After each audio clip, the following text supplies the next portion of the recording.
Okay, this is how to tank Sunken Temple on a leveling protection warrior. Your trash mobs in here are pretty much all going to be mostly the same. You're going to charge, rend, and thunderclap, and then just continue to AoE tank the way you have been in every other dungeon that we've done.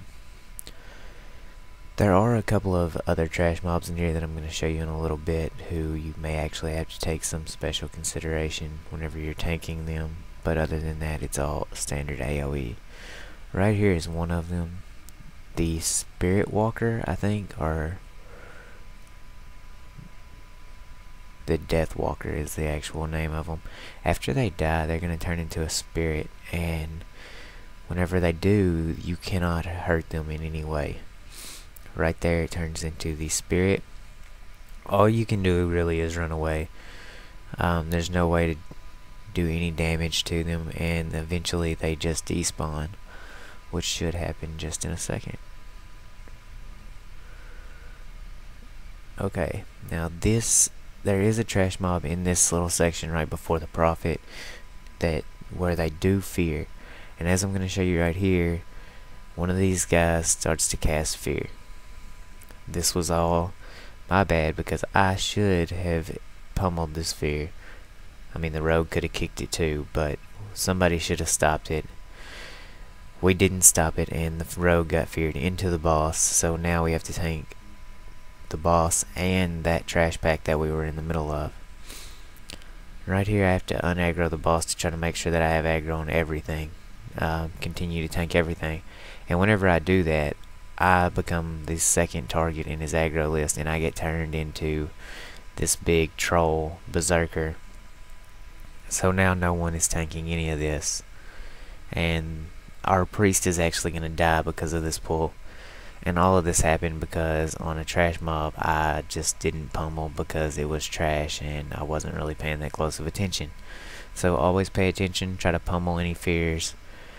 Also maybe let your rogues and your hunters know that they can also interrupt those fears to keep people from getting pulled into the trash, or to pulling extra trash, or even pulling bosses. And right here our healer dies because no one thought of kicking or pummeling that fear.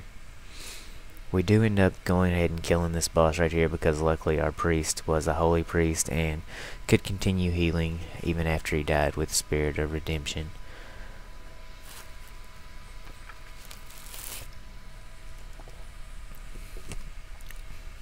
Now after you kill the prophet, you're going to have these two mini bosses spawn in the main room. They have names and they actually do drop blues. This is a pretty good example of where not to tank this guy, because I actually get knocked back up onto this little platform and I jump down and I think, oh okay, he's just gonna knock me up here on this platform and I'll just jump down every time. Well, eventually he's gonna evade if you keep getting knocked up there, and it's gonna reset his health all the way back to full. We actually have this guy pretty low whenever I actually get knocked back again, and I'm a little slow jumping off the edge this time, and he evades and resets all the way back to full health. So then we actually have to end up killing him twice, so I have to pull him over here, that way I don't get knocked up on there.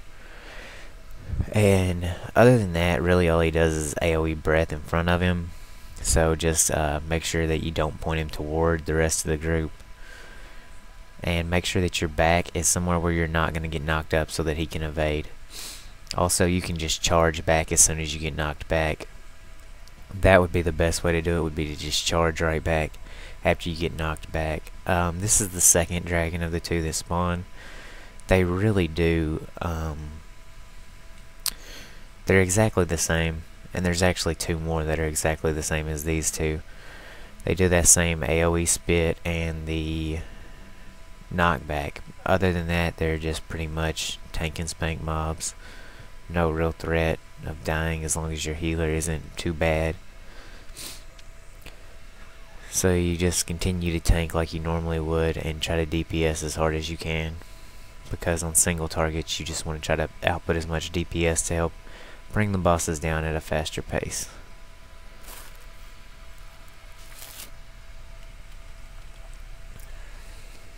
This is the second boss in here. It's the avatar of a car. Basically, this fight used to be a really hard fight where you had to pull the little dragons that were around here. Now it's been turned into just a tank and spank. So you click on the little pile of skulls to summon him. When he comes out, he's going to mind control someone in your group. Basically, he does the rogue here every time. It should be the second person in aggro, I do believe, but I'm not 100% sure on that. But in our group, he always does the rogue, and as long as you thunderclap and taunt, you should be able to keep the mind controlled person hitting you as well. They don't stay mind controlled for very long, so it's not really anything you really have to worry about. And here are the two other mini bosses who don't actually drop any loot, but you do have to fight these two at the same time. Really nothing other to say about these other than you're going to get double knockback, so you're not going to be able to charge every time. As you can just see, I charged back in just to get knocked in the other direction. Just focus all your DPS on one target, bring it down first, and then focus on the other one and bring him down as well.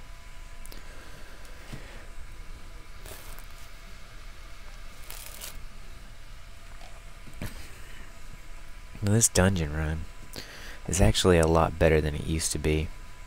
This is not even a bad one to run whenever you're trying to grind for XP, because there's a lot of trash, but you can also knock it out really fast if you want to. This is the final boss, the shade of a dragon's name that I can't say. And basically what he's going to do is he's going to put you to sleep. I think he puts everyone in melee range to sleep.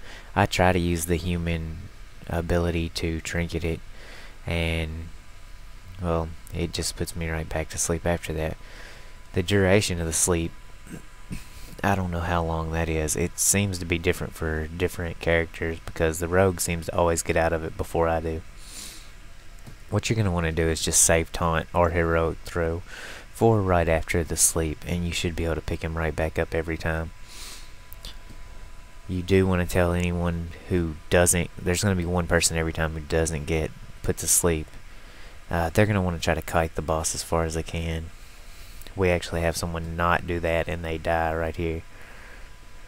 But other than just saving taunt for after the sleep, it's not too bad of a boss fight. That's about it for Sunken Temple, other than just finishing off this boss. It's not a bad run. It's a pretty decent run. I would recommend running it over Black Rock Depths anytime.